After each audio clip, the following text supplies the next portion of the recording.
வணக்கம் மாணவ தங்கங்களா, நலமா இருக்கீங்களா? 11th ஸ்டாண்டர்ட் கெமிஸ்ட்ரியில் குவார்ட்டர்லி எக்ஸாமுக்கு வரக்கூடிய இம்பார்ட்டன்ட் கொஸ்டினை தான் இந்த வீடியோவில் பார்க்க போகிறோம்.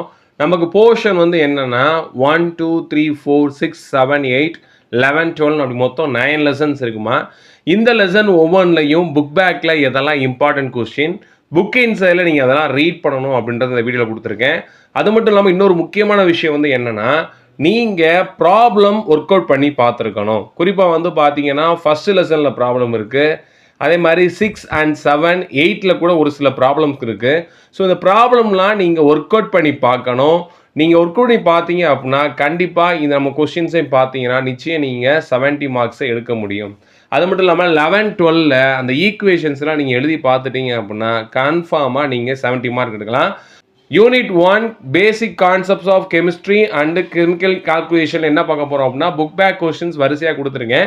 இதில் 44ல் 1 to 4 அது மாதிரி 45ல் 1 to 4 இந்த 4 8 அந்த ஈக்குவேஷன் சால்வ் பண்ணுறது ரொம்ப ரொம்ப முக்கியம். ஒன்று பார்த்தீங்க அப்படின்னா ஆக்சிடேஷன் நம்பர் மெத்தட், அனதர் ஒன்று வந்து பார்த்தீங்கன்னா அயான் எலக்ட்ரான் மெத்தடுமா. இந்த ரெண்டு மெத்தடையும் நீங்கள் கன்ஃபார்மாக செஞ்சு பார்த்துக்கணும். முக்கியமாக வரதுக்கான வாய்ப்புகள் அதிகமாகவே இருக்குது. புக் இன்சைடில் நீங்கள் என்னென்ன ரீட் பண்ணணும் கொடுத்துருக்கேன், அதை நீங்கள் பார்த்துக்கோங்க. யூனிட் 2ல் வந்து பார்த்தீங்க அப்படின்னா புக் பேக் கொஸ்டினில் எதெல்லாம் நீங்கள் இம்பார்ட்டண்டாக படிக்கணும்னு கொடுத்துருக்கேன். அது மட்டும் இல்லாமல் Heisenberg uncertainty principal very important, அதை நீங்கள் படித்து எழுதி பார்த்துக்கோங்க. அப்புறம் இந்த 4 குவாண்ட் நம்பர்ஸும் என்னென்னு தெரியணும். ஏன்னா புக் பேக்கில் கொஸ்டின்ஸ் நமக்கு இருக்குது. நீங்கள் பிரின்சிபல் கண்டுபிடிங்க, அசிமுந்தல் கண்டுபிடிங்க, மேக்னெட்டிக் குவாண்டம் கண்டுபிடிங்க, ஸ்பின் கண்டுபிடிங்க அப்படின்னு சொல்லி கொடுத்துருப்பாங்க. அதை நீங்கள் ஒரு வட்டம் என்ன பண்ணுங்க அப்படின்னா எழுதி பார்த்துட்டீங்க அப்படின்னா ஈஸியாக இருக்கும். ஹொன்ஸ் ரூல் அதே மாதிரி எக்ஸ்சேஞ்ச் எனர்ஜி அப்படின்றத படித்து வச்சுருக்கீங்க. யூனிட் 3ல் வந்து பார்த்தீங்க அப்படின்னா புக் பேக்கில் என்னென்ன கொஸ்டின்ஸ் நீங்கள் படிக்கணும்னு கொடுத்துருக்கேன். அதே மாதிரி 44ல் 1 to 4 கம்பல்சரியாக பார்த்துருங்க, ஏன்னா ஈக்குவேஷன் சால்வ் பண்ணுற மாதிரி இருக்கும். அது மட்டும் இல்லாமல் அந்த பீரியாடிக் ட்ரெண்ட்ஸில் இருக்கக்கூடிய அந்த ப்ராப்பர்ட்டிஸ் என்னது ionisation energy, electron affinity, electron negativity, screening effect, இதெல்லாம் வந்து குரூப்பில் எப்படி இருக்கும், பீரியடில் எப்படி இருக்கும்னு நல்லா பார்த்து வச்சுக்கோங்க. அது ரிலேட்டான கொஸ்டின்ஸ் இருக்கும். ரீசனிங் கொஸ்டின் நிறையாவே கொடுத்துருப்பாங்க, அதை நீங்கள் சால்வ் பண்ணிக்கோங்க. First ionisation energy, second ionisation ஏன் கிரேட்டராக இருக்குது லெஸ்ஸாக இருக்குது அப்படின்ற கொஸ்டின்ஸ்லாம் இருக்கும். நீங்கள் அதை என்ன பண்ணுங்க அப்படின்னா படித்து பார்த்துருங்க. இதுக்கெல்லாம் ஒரே ஒரு விஷயம் வந்து ட்ரெண்டை படிச்சிட்டிங்களா போதும். குரூப்பில் எப்படி இருக்குது, பீரியடில் எப்படின்னு படிச்சிட்டா போதும், நீங்கள் ஈஸியாக மார்க் எடுத்துடலாம். யூனிட் 4ல் வந்து பார்த்தீங்க அப்படின்னா ஹைட்ரஜன் லெசன், அதில் முக்கியமான கொஸ்டின்ஸ் தான் சார் கொடுத்துருக்கேன்.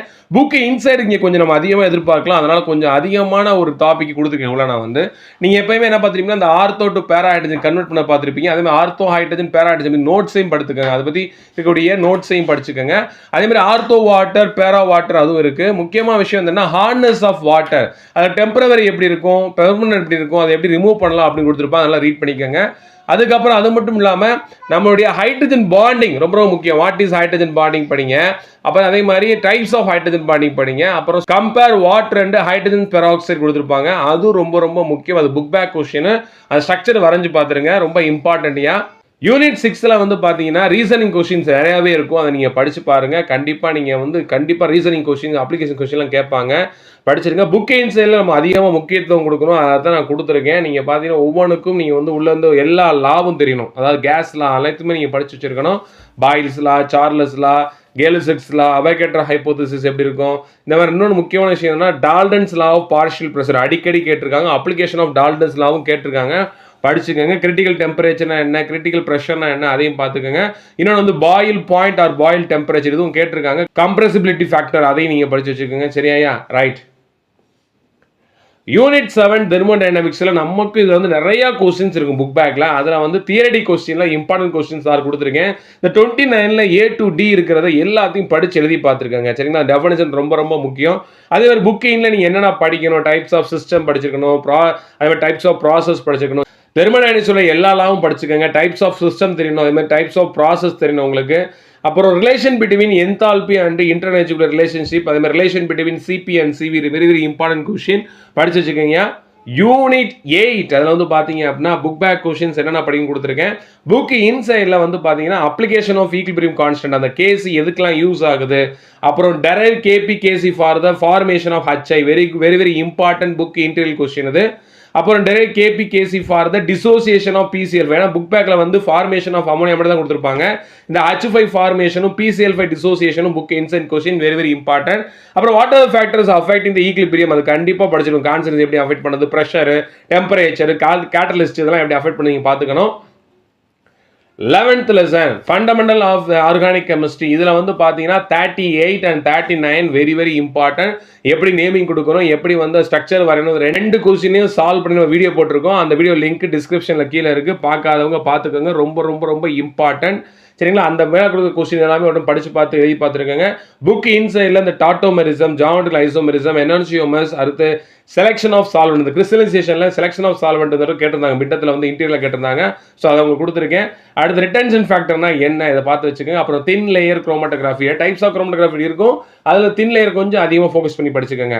Unit 12 basic concept of organic reaction. இதில் வந்து பார்த்தீங்கன்னா புக் பேக்கில் இருக்கக்கூடிய அந்த 6 கொஸ்டின், அதாவது 16, 17, 18, 19, 20, 22 6 கொஸ்டினையும் நீங்கள் கம்பல்சரியாக படிச்சே ஆகணும்.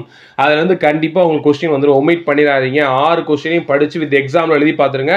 புக் இன்சைடில் இதெல்லாம் வந்துருன்னு கொடுத்துருக்கேன் உங்களுக்கு. இந்த ப்ளஸ் ஐ எஃபெக்ட், மைனஸ் ஐ effect, plus M effect, minus M effect, அப்புறம் அசிடிட்டி ஆஃப் கார்பாக்சிலிக் ஆசிட், அப்புறம் ஹோமோலிக் கிளீவேஜ்னா என்ன, ஹெட்ரோலிக் கிளீவேஜ்னா என்னன்னு இருக்கு. முக்கியமாக சொல்கிறேன், அந்த 50 கொஸ்டினையும், அதாவது 16 20 இருக்கிற கொஸ்டின்ஸ் எல்லாத்தையும் படிச்சு எழுதி பார்த்துட்டீங்க அப்படின்னா நிச்சயமா நீ 1-2 கொஸ்டின் கண்டிப்பா வந்துடும். நீங்க வந்து ஈஸியா மார்க் எடுக்கலாம். கண்டிப்பா இந்த வீடியோ உங்களுக்கு யூஸ்ஃபுல்லா நினைக்கிறேன். உங்க நண்பர்களுக்கு ஷேர் பண்ணுங்க. மறக்காம நம்ம சேனலை சப்ஸ்கிரைப் பண்ணுங்க. தொடர்ந்து வீடியோ வந்துட்டே இருக்கு. இந்த கொஸ்டின்ஸ் எல்லாமே நீங்க செக்மெண்ட் டைம் பிரிச்சு படிக்க ஆரம்பிச்சீங்கன்னா கண்டிப்பா நீங்க 70 மார்க் எடுக்கலாம். Thank you students.